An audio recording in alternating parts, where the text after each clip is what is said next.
See, I always thought that John and Ed were like the two Cape men, and I saw them as being so different. And they both had capes, and I thought, well, Ed must be imitating John, but he's not at all like John. But he was sort of the flip side of what I didn't know about John. Remember we used to go around in their capes? Ed Hornick's voice a lot in some of those, which I don't know if you knew as well, but he had the deep sort of dramatic, also beautifully spoken, very different. Also, Martin Vaughn's son is a psychiatrist. I don't know what's happened to him or where he is. We have a son who's a filmmaker. I think a very good one, too. They were closely involved in this committee on human disasters, where then John spoke a few times about Belsen, the victims of experiments. Did that committee become sort of disestablished around John? Martin Reich always said that it was a provisional committee, and he emphasised it, and he gave the papers then to John. I think he kept the papers very, very well, and somehow then, they spoke in 64, it was just at the time when he was, before his death really, in that year. So what would happen, I don't know. Do you remember Josef Yerushalmi? Sure. Yeah. Was he close? He knew John, yeah. Yeah. I don't know where he is, but he'd obviously be easy to track down. Right. Because he was a younger. Yeah, right, absolutely. He's in New York. Yeah, he's at Columbia University. Yeah, he's teaching. Yeah. And he was what, the local rabbi, or worked with the... No, he was a rabbi. He was a rabbi. A local rabbi. Liberal? Or? Yeah, liberal rabbi. Except when it comes to Israel. Liz, no one is liberal except you in the whole country. So that's... Oh, sure. Well, I'm pretty sure. Oh, so you remember the spending? Oh, very much, because when we went to, I guess it was when we went to Israel.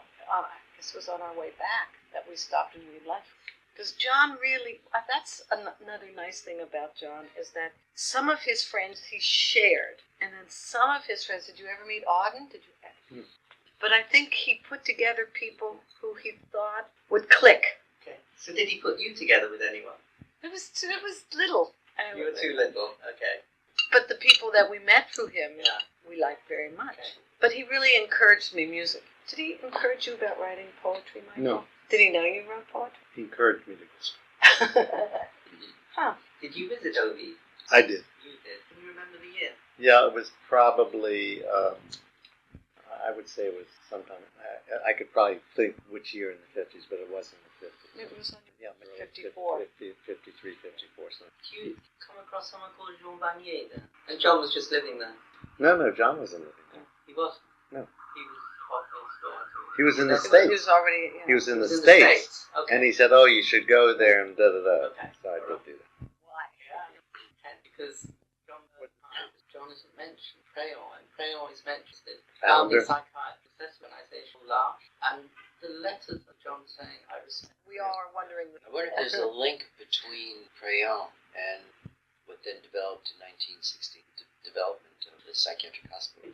The link certainly is to the successor organisation L'Arche, which Jean Vanier and his father Thomas Philippe, and he invited Thomas Philippe, was sent to Rome in disgrace, and he brought him back and set up a new therapeutic community in another place called Trolley Bray, which is now a worldwide forum.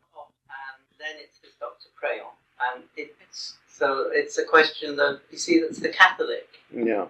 view. Well, there's a lot of strongly intrigue. Catholic view of the story. I've got no party line on this, so I just want to know if, and it strikes me that certainly John Thompson was there at the origins, and there is this link then to the Holocaust in some way. Yes. The Right. question of documenting it somehow, and that's my puzzle. That's the key crucial puzzle. We talked about Have it a you lot. talked to the people, what's the name of that other organization, Paris, that was instrumental in saving a lot of children? Orsay. Orsay. Have you talked to anyone there? No, that's an Because interesting it may organisation. have been active at the same. It was active at the same time. I know someone who was rescuing Orsay. The thing is that Orsay is, Yes. Eau Vive is obviously a Catholic, but Jews were there, I think.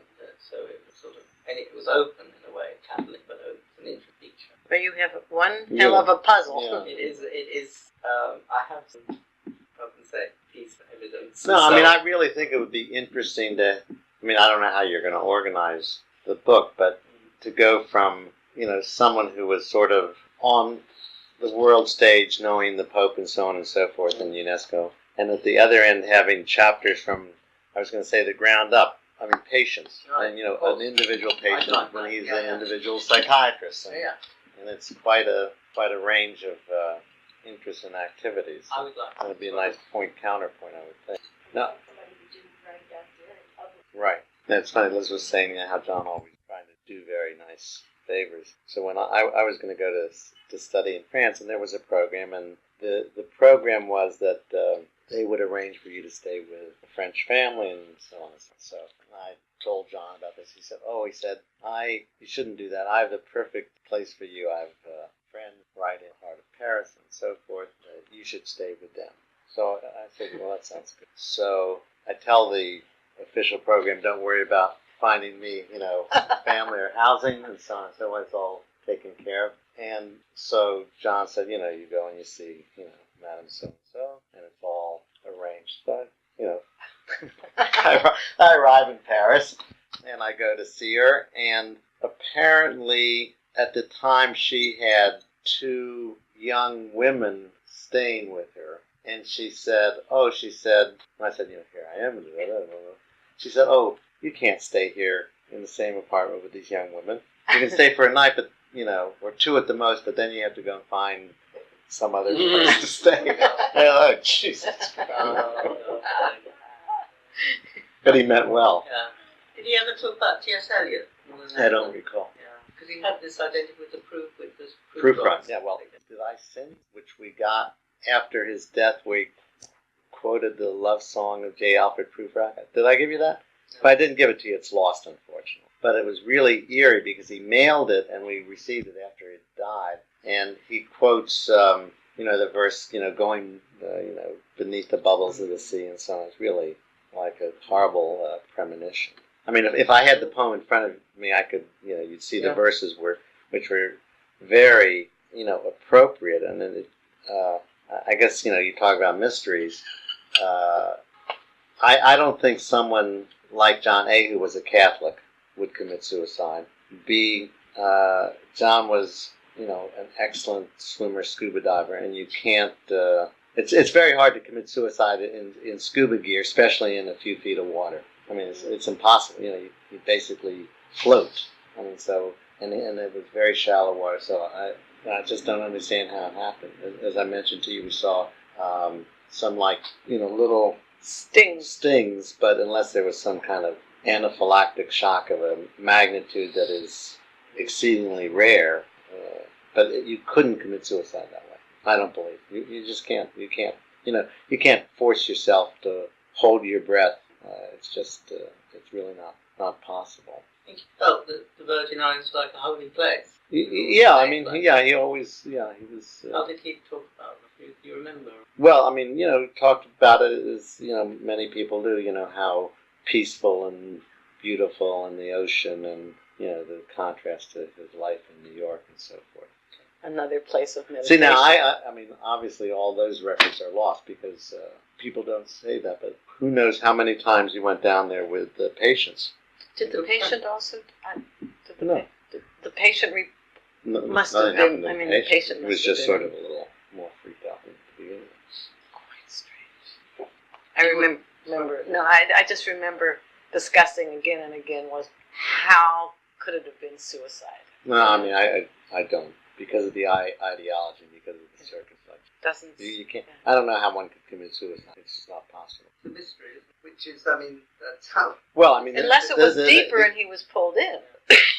No, apparently it was in very shallow water. Frank Thompson said to me that he thought his brother fell asleep. What do you mean, fell asleep? Just under the water, relaxed, and forgot to breathe. Yeah, that's a nice metaphor. I don't understand the physiology. The physiology of that. Because if you quote fall asleep, floating, you keep breathing. It's not like you have, But he was just sleeping so long that the canisters ran out. Have you talked to scuba diving experts? No, but if that's true, if it starts to run out, then you start to. I'm sure you have a basic reflex to wake up. I don't think so.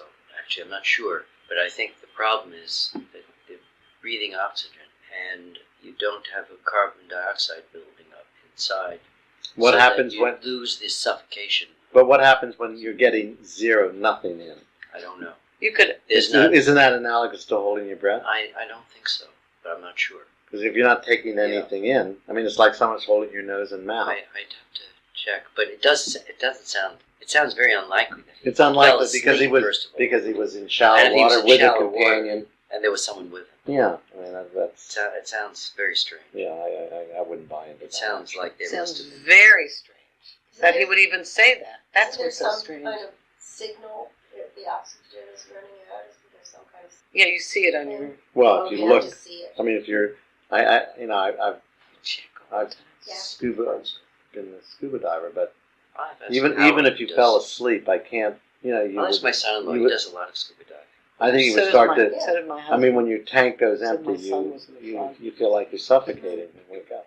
Or, Yeah, yeah, Ilya certainly. I mean, would. it's you feel like your gas. You start to gas your breath because you're not getting nuts. It's not a relaxing.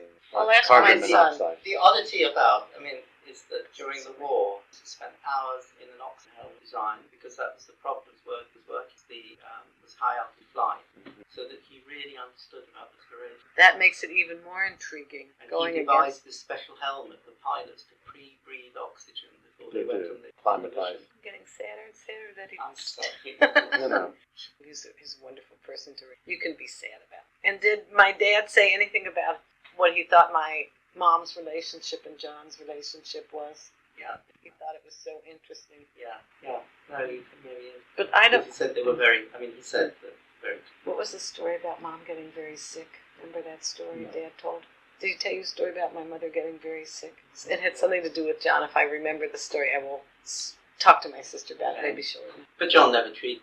Never No. therapeutically. No. I mean, I think my mom was therapy for him in some Okay. sort of way. Yeah. You know what I mean? I think she was one of the few women that he really loved, and they were very. It was very nice to see how my mom and my dad and John were Right. such good friends. I think if you think about how lucky we were to have these kind of friendships as models, because it didn't matter what age you were with John, and it was a very good role model. And look at how that you were his namesake. Yeah. That's completely not Jewish to do something, correct? Yeah, he has left this sort of wonderful legacy of friends. Yeah. See that, in fact, with Ricky Demarco, Mhm. this John put people together in Edinburgh. Right, he really did. Uncle Jeremy Demarco, Sebastian, they were all in tonight together. When my dad died, right before he died, and I was talking to him, I said, you taught us that friends were family and family were friends. And now that we're talking here about John, I think he was really a part of that nucleus where that's how you felt about Yeah. people. Oh, yeah. That's true. That's well said. And John Thompson clearly believed that trust, fundamental trust, personal trust, person to person, absolute. If you kept your friendships compartmentalized. Well, he had Compartmentalized this and idea- secretive. He had this idea of friendship as a sort of communion. It was a religious relationship. I think- That was also a patient relationship as well. Well, that was his. I think what attracted him to Hoover's ideas, because he used to speak about the communing relationship as being curative. That's pretty much a quote. As a resident when he was supervising. That's a nice thought. And that's much more important than science, and that replaces it because that's God-given, I think. He talked about God. Maybe indirectly all the time he talked about God, because Yeah. if you could have any image of God as a man, it certainly would have been John, with his cape, without his cape, with his sunglasses, in any setting. But I think my dad and John always joked about God. Can you remember that, Michael? Well, no, I can remember. We all knew that John was very religious, and I would say that none of us, had this kind of belief system, and we were always, with John. But he never tried to, as I recall, argue or defend it because it was, just for him a matter of faith, and for us a matter of disbelief. So there wasn't a lot of effort going in trying to bridge that gap.